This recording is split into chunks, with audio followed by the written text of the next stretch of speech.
MSTV meeting tabiribusing bu ahan bamaktada taramna oktober kalunina nomaithin kundesoina kurumjari maraki pau miyam da bizari lengak ama sembada miyam gi kholaung hena maru oi haina health minister Dr. Sapam Ranjan na fongdokre wapam asingasi Bharatiya Janata Party Manipur Pradesh na sinduna classic rande Imphal gi Imperial Hall da pangthokiba doctor and nurses meet ki tharamga mailena fongdokibani Tharamatuda BJP Manipur Pradesh ki President Adhikari Mayum Sarda Health Minister Dr. Sapam Ranjan Wangkai Assembly Constitution ki MLA Thangjam Arun Kumar Siza Hospital ki Chairman Khundongbam Palin BJP ki Vice President Nongthombam Nimbas Loktak Development Authority ki Chairman M. Asni Kumar so saruk yaki Tharamatuga Mailena Ranjan hai miyam ki chakhwat thaurangi lamda lenga asina lepna chathanaba Hotnaduna lakli ngasi pangthokliba your dream your vision amadi your manifesto gi thormasi yamna maru oiba thorum amani miyamna lenga asina tawhaningba thabaksing amadi kari makhatana tawba pami haibadu khananenaba mathautai naha oiba sing amadi miyai chalaba miyuisingna masa gi wakhalon fongdoktuna lamdamasi hena chaknaba khananenabagi sinba thorum amani lunena lengak amagi maru oiba thaudangdi miyamgi khonjel tabana khwaidagi hena maru oi haina so fongdoki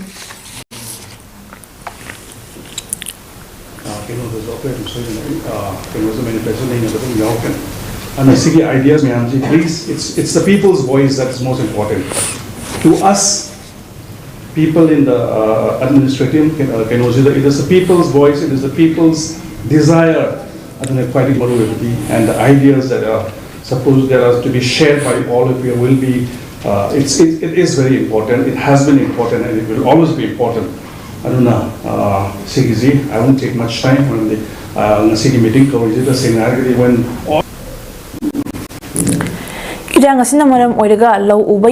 yadaba lawmi lising ahum chamunga kulhumdoida ahan face ki oina lupa crore 35 lakh 33 ki sen pamien thokre Babupara da leiba Chief Minister Secretary ki darbar hall da pangthokiba distribution of benefit under compensation package go farmers affected by violence under the scheme of Ministry of Home Affairs Government of India Chief Minister Nongthombam Birena launch tobagi tharam aduda Agriculture Minister Thongam Bisorjit Education Minister T.S. Basanta Mine Irrigation Minister Awangbo Nyumai Lamlai SCG MLA Khongban Tabam Ibomcha Pachoy SCG MLA Sapam Kudkesor Amadi Moyang SCG MLA Thongam Santina Athoiba Mitung Oina Saruk Yaki Chief Minister na hai laibak thiba thodok thokre haina hingdabadi yadabadina law uba yadaba mafom singda IRB MR personnel listing ani chamanga romna ngak sendna law ukhibaga loinena khawba loikre manung hanjana leiba law hectare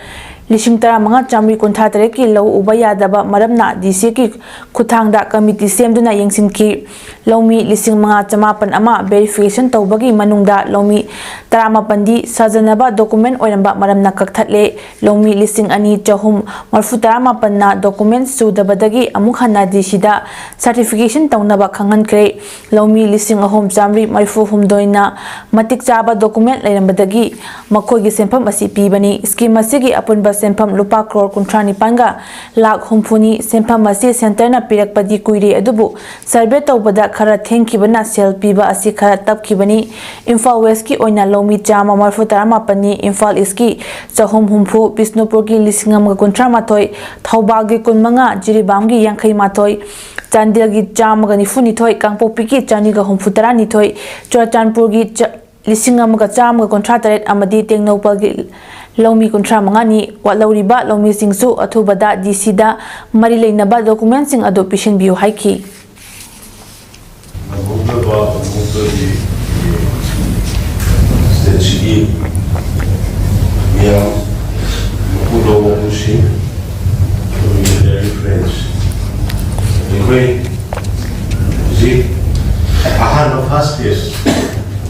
Of compulsory crop package of 100 secretariat by the ongoing law and order crisis in the state since 3/5/23 launch.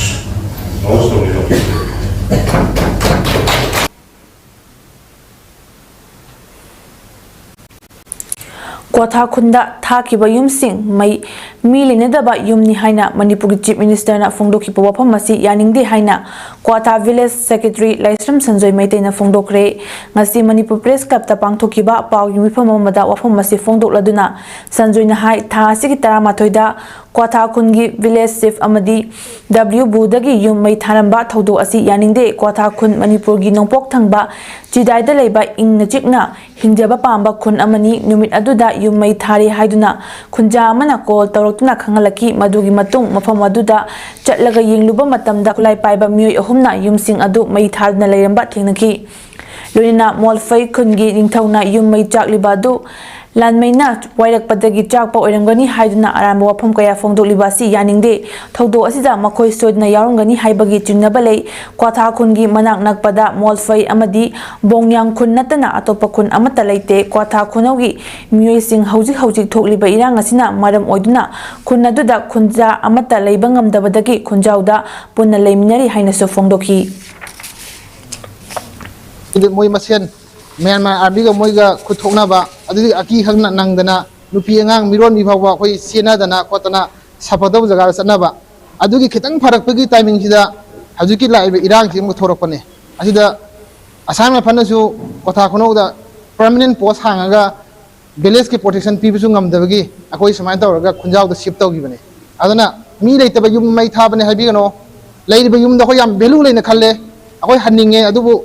tangai phadabagi punsi bese yam maru oi khanbagi hoi tangai phan thado lakpane adumaina lana hoigi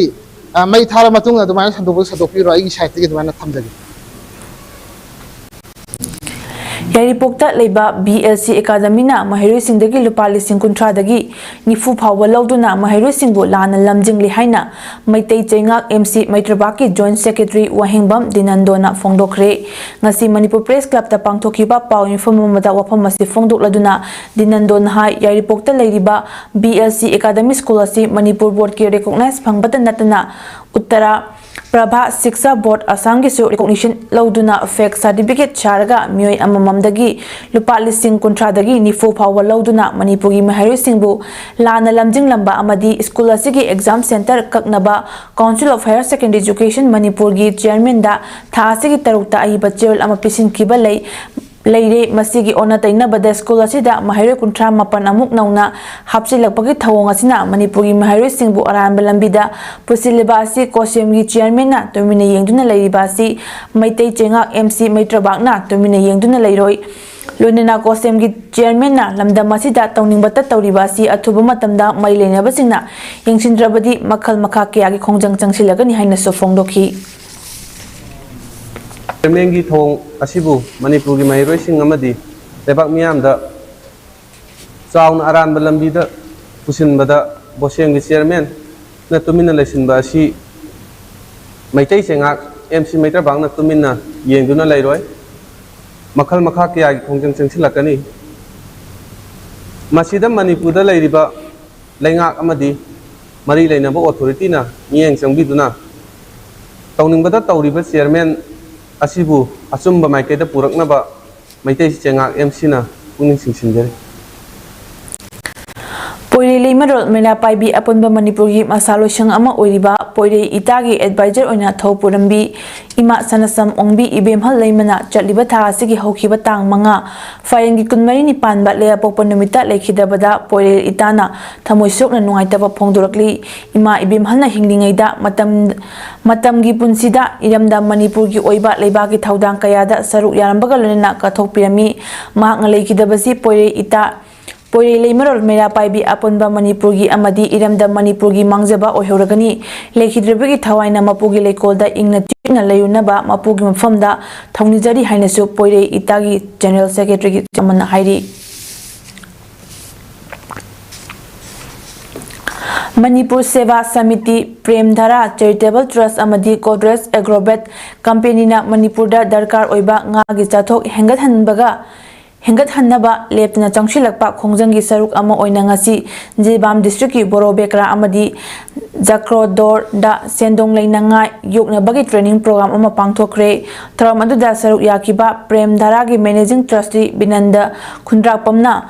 Jiribam da train yaure pochai puraga laiba train sing amuk hankibada ꯑꯩꯈꯣꯏꯒꯤ ꯁꯤꯗꯒꯤ ꯃꯄꯥꯟ ꯂꯝꯁꯤꯡꯗ ꯀꯔꯤ ꯄꯨꯈꯤꯒꯅꯤ ꯍꯥꯏꯕ ꯈꯟꯕ ꯃꯇꯝ ꯑꯣꯏꯔꯦ ꯉꯥ ꯌꯣꯛꯄꯈꯛꯅ ꯌꯥꯗꯦ ꯑꯩꯈꯣꯏꯒꯤ मार्केट सर्वे तौरगा nga योनबसु दरकार ओय हौजिक ट्रेन लंबी सेंबा लोसिलकदौरे कदाइदा अखोगी पोथोकसिंग पुखिगनी हाइबा खनबा मतम ओइरे मिपाल तांगदनबा पोथोक खुदिंग खुंगंगदा पुथोकचनबा अपीलसु तौखी गोदरेज एग्रोबेट कंपनी की डिस्ट्रीब्यूटर ओरिबा आरके सुरंजोइना खुदोंग चाबा लैरबदी यामद्रबदा निमित 15 गी मनुंगदा पुखरी की इसिंग खुदिंग इसिंग अदुगी चादा तरा सिंदोकदबनी नत्रगा तुलु सिजना इसिंग अदो rotate तौगदबनी मसिना nga singda oxygen gi chang marang kaina fangali amadi nga thuna chawbada tengbangi haiduna haiki mahakna makha taduna manipur gi yum khudingi achauba amadi apipa nga sing chanai aduna nga yokpada mangani haibagi chingnaba thambiganu ayingba matamda nga gi chawbagi chang hanthei aduna khara chawba macha loduna chakobagi matam fawbada chawhanduna phabana khwaidagi hena sendong leiba oi haina haiki losilakpada mifamadugi tiliba miyamda PM Biswakarma Yojana scheme gi maramdasu mayamda tawgada thabak tharomsingsu thamlamki mai ai ponder for the medical mai ni ka ja dei min jang thang ni kam cha ro mai ni plan den makha plan me thori lu jam jam ma cha ni kun yin ni ba hai ba theo ki mo ni mo tu ni ga cha adu ni cha ni ni sol chi mo fertilize ta na to mo tam da sol chi yaw ni mo sa ki jam ka ga sa ni theo chaw na ni so ki ga na cha ni ana sol chi ki sa ki fertilize ni ka mai to da ki ha ba da ha ba ukhi ji ka ma la ma tum da ukhi ji ka Sibya ji mawang ji ni ko ha ba Marki pau pijeba matang ste lusinjari min ingtabir bisingbo amuka na kurumjari